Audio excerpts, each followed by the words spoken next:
Hi. So this is the fourth part of the week 7 lecture for essential reporting, where the first part of the video lectures, the first two parts were about the assignments, the reminder about what you need to do for the assignments. The third part, which hopefully you've just seen, I was talking about the general concept of convergence within print and online newsrooms, the development of the converged newsroom, where you become a multi-platform journalist, and the need for you to be a multi-platform journalist in order to engage the interest of a reader, but also to help maintain a basis for media companies to make money in order so they can make money, but also that they can pay your wages. So it's important, and we shouldn't get too precious about being involved in a money-making business. So I was going to move on and talk about an example of where media convergence being implemented in a large regional newsroom, which is what I had experience of at the Manchester Evening News. So just briefly really explaining what it is that we did. So Manchester Evening News, that's sort of a comparison between how the newsrooms looked pretty much just before I joined. That one on the left there is a little bit before my time, but this is when the Manchester Evening News was based on Deansgate, and you can see it's all typewriters, and it was all basically white men working in a newsroom.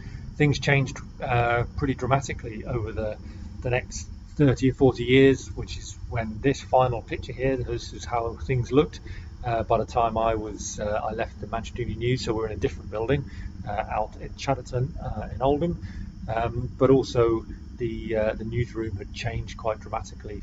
Obviously PCs, but that's not really a media issue, but the newsroom there is based around a multimedia converged approach, where we were publishing very actively online and through social, as well as producing daily and weekly newspapers.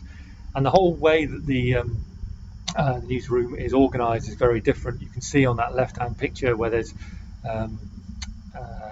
signs where it says reporters, news desk, and sub-editors down at the far end down there.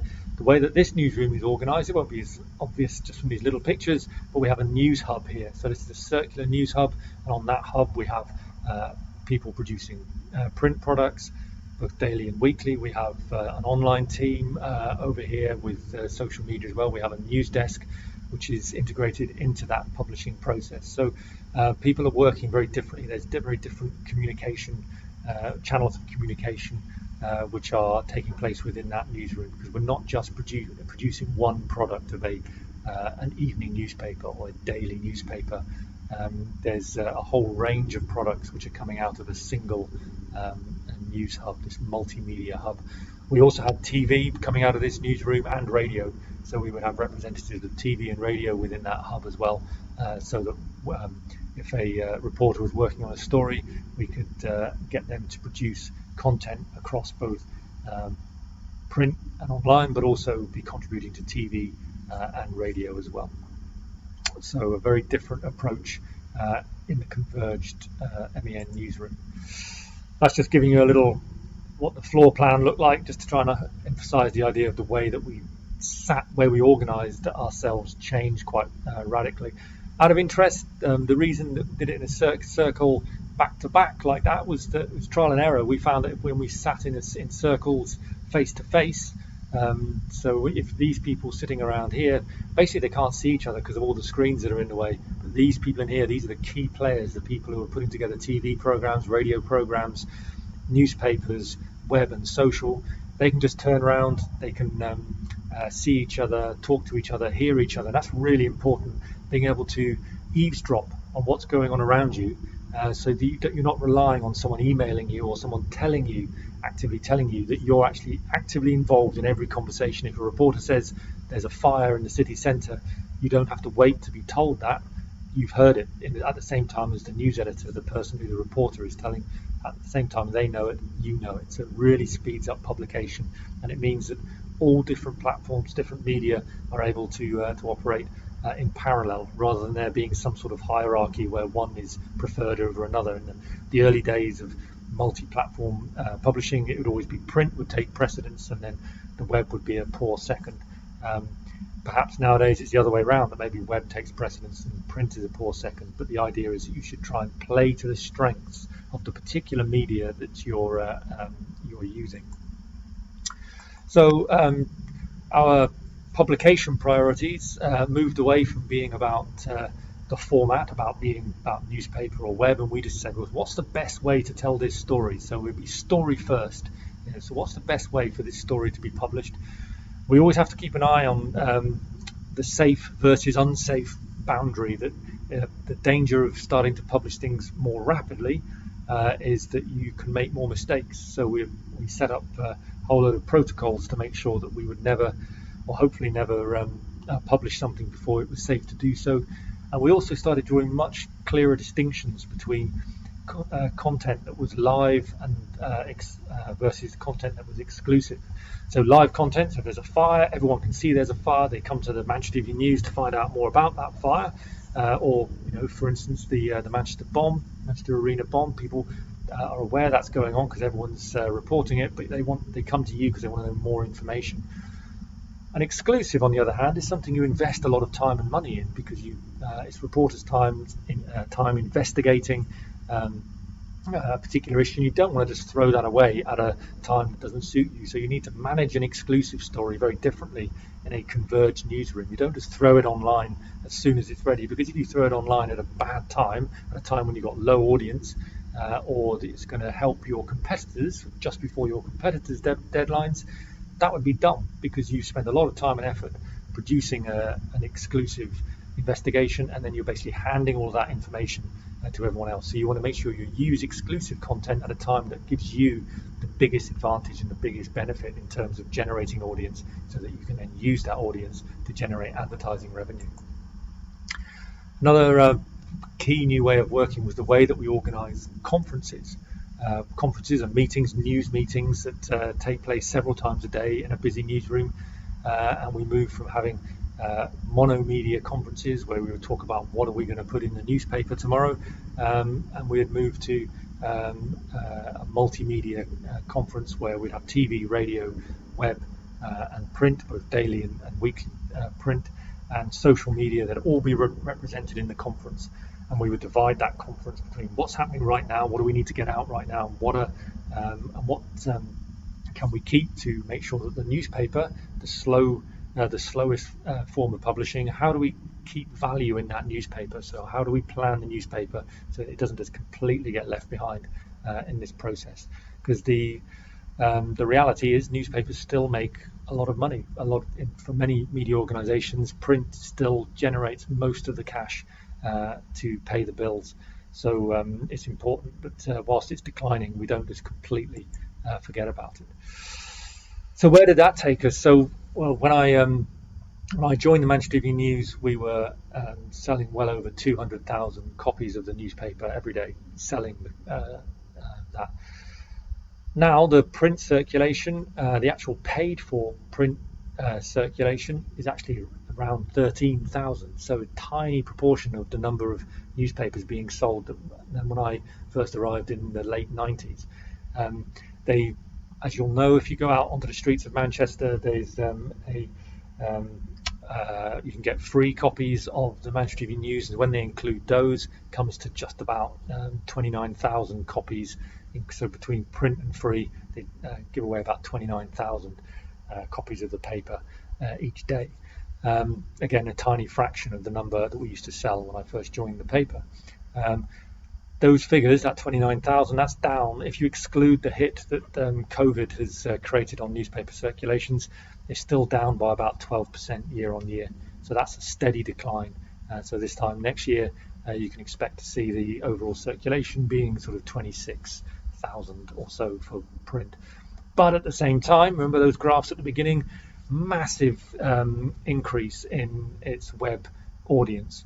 So now there's over 1 million daily unique browsers looking at Manchester Evening News content online. So that's a vast increase on we had 0 when I first joined, and now they're up to 1 million. which is a very, very significant increase. And they now organise themselves around that online content. So the Manchester Evening News would regard itself now as an online publisher, and the newspaper becomes a digest, a collection of stories that they've already printed online. They very much focus on online and give online complete priority over print.